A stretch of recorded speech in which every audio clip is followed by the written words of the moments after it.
আসসালামু আলাইকুম লিসেনার্স, কেমন আছেন আপনারা? আশা করি আপনারা সবাই ভালো আছেন।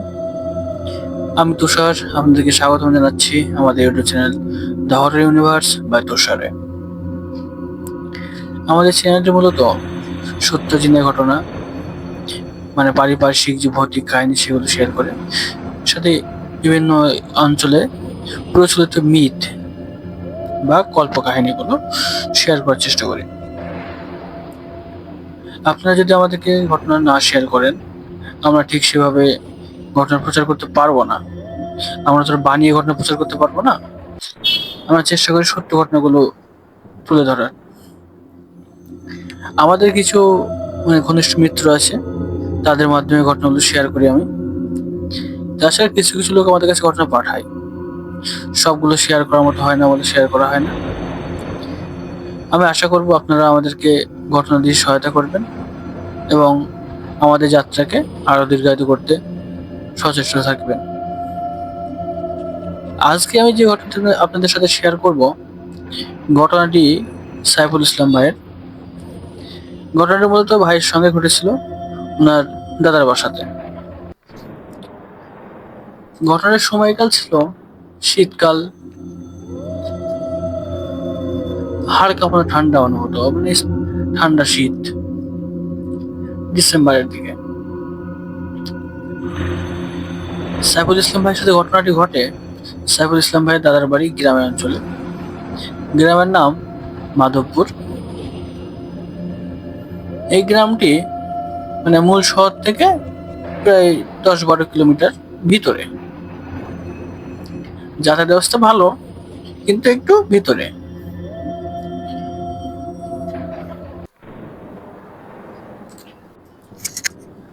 এই সাইফুল ইসলাম ভাইয়ের দাদার বাসাটা অনেক পুরনো। এই আপনার 70-80 দশকে তৈরি এমন পুরনো একটা বাসা, পাকা বাসা।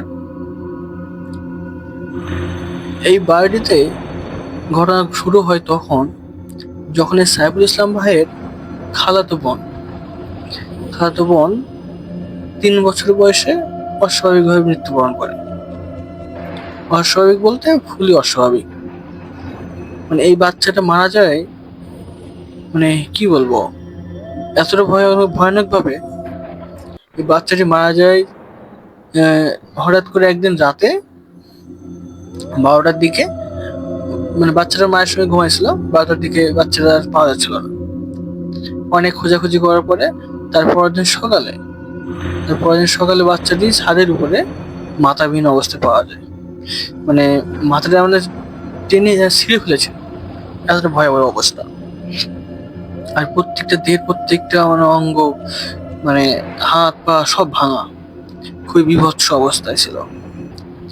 এই ঘটনার পর থেকেই এই বাসাতে অদ্ভুত সব ঘটনা ঘটে। তারপর আস্তে আস্তে সবাই তো মারা যায়। সাইফুল ইসলাম দাদা মারা গেছে, সাইফুল ইসলামের কেউ এখন আর নাই। এবার সাইফুল ইসলাম ভাই শীতকালীন ছুটিতে ওই গ্রামে যায়। তিনি চিন্তা করছিলেন যে বাসাটা ঠিকঠাক করে নতুন করে সাজাবে আর কি।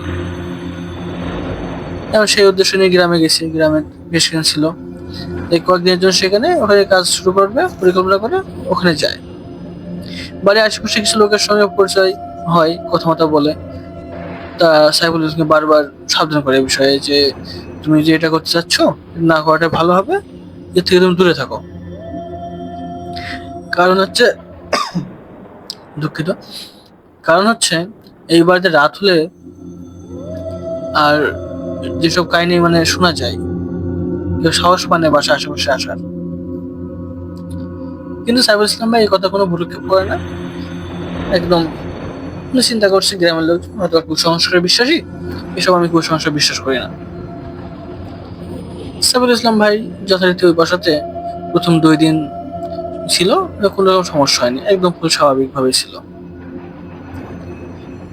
এইবার 3য় দিন সাইফুল ইসলাম ভাই পুরোনো বাড়ি মেঝে মারাত করছিল।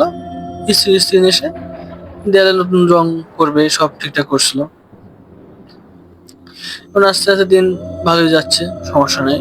কোন রকম অস্বাভাবিকতা সাইফুল ইসলামের সাথে ঘটেনি, চোখে পড়েনি। কিন্তু 7ম দিন রাতে তিনি এক অস্বাভাবিক ঘটনার সম্মুখীন হয়। ওই রাত হলেই, সপ্তম রাতেই তিনি একটি বিষয় লক্ষ্য করে যে 11টার পরে ওই ছাদের উপরে মানে কোনো একটা বাচ্চা দৌড়াদৌড়ি করছে। এমন ছোট বাচ্চারা যেমন কথাবার্তা বলে, পুতুল নিয়ে খেলে, ঠিক সেরকম ওই সপ্তমী রাতে ছাদে এই ঘটনা ঘটার পরে তিনি অতটাও ভয় পায়নি, কিন্তু কিছুটা অস্বস্তি বোধ হয়েছিল। তিনি গ্রামের লোকের কথা একটু গুরুত্ব দেওয়া শুরু করে, কিন্তু অতটা ভয় পায়নি, যার কারণে তিনি আর তেমন ভ্রুক্ষেপ না করে যথারীতি কাজ চালু করে। এবার এই কাজ চালু করছে, ঠিক আছে, কাজ চলছে, ভালো মতোই চলছে। অষ্টম দিন রাতে যে আরেকটা ঘটনা ঘটে। ঘটনা ছিল এমন, অষ্টম দিন রাতে সাইফুল ইসলাম ভাই রাত 9টার পরে, 9টার দিকে ছাদে যায়। ওনার স্মোকিং এর একটা খারাপ অভ্যাস ছিল, স্মোকিং এর জন্য ছাদে যায়। ছাদে গেছে, ভালো কথা। তখন ছাদে যে উনি শহরে ওনার ওয়াইফের কাছে কল দেয়, কথাবার্তা বলছে। আর এই সময় হঠাৎ করে ছাদের এক কোণে, পশ্চিম কোণ থেকে একটা পুতুল, ছোট বাচ্চা যে পুতুল নিয়ে খেলে, ওই পুতুল মানে সাইফুল ইসলাম ভাই পিঠে এসে পড়ে, অনেকে ছুঁড়ে মেরেছে সাইফুল ইসলাম ভাইয়ের গায়ে এমন।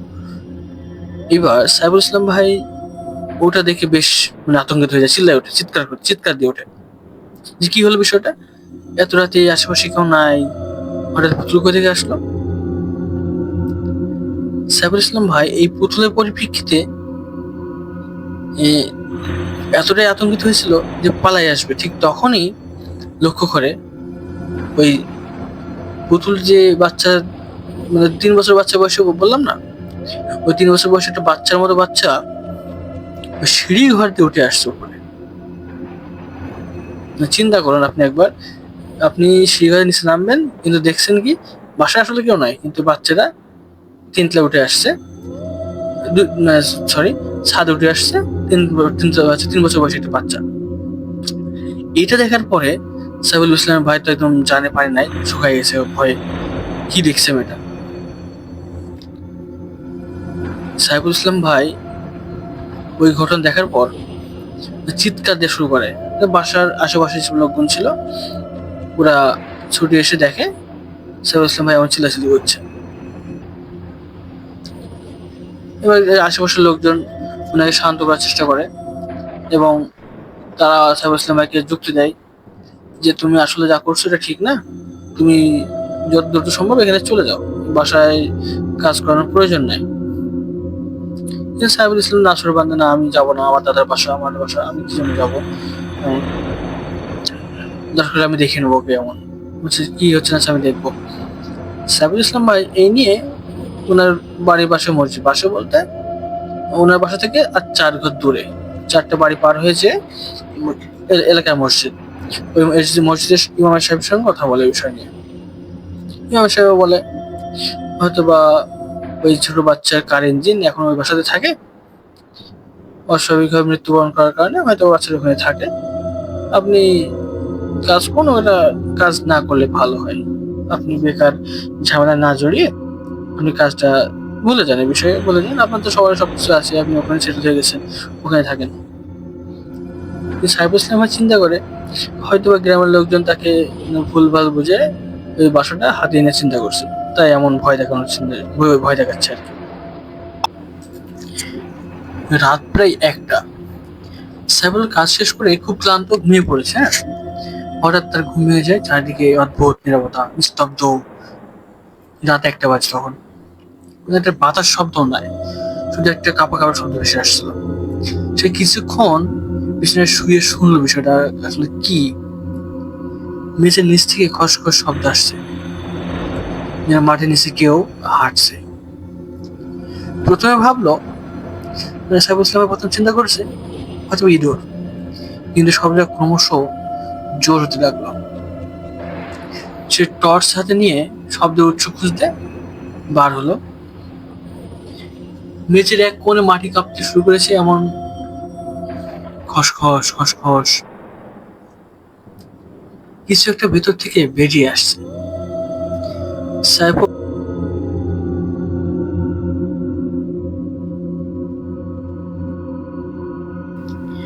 এবার হারুন সাহেব পুরো ঘটনা বলে যে এমন এমন বিষয়, এমন এমন হয়, তুমি এখানে চলে যাও, কার ইঞ্জিন আছে, অনেকে চেষ্টা করছে এখান থেকে ঠিকঠাক করার, কিন্তু কেউ পারেনি। সুতরাং ঝামেলা না করে তুমি চলে যাও এখান থেকে। সাইফুল ইসলাম আর শেষমেশ না পেরে এত কিছু ঘটনা ঘটার পরে তিনারা মন সায় দিচ্ছিল না থাকবে।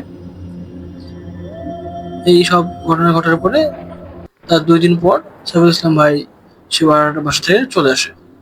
এরপর আর সে বাড়িতে কখনো যায়নি, কিন্তু এখনো শোনা যায় ওই বাড়িতে এমন নানা ঘটনা ঘটে। এই বাসার ছবি আমাদের পাঠিয়েছেন সাইফুল ইসলাম ভাই, আমাদের পেজে শেয়ার করব, আপনারা অবশ্যই দেখে আসবেন।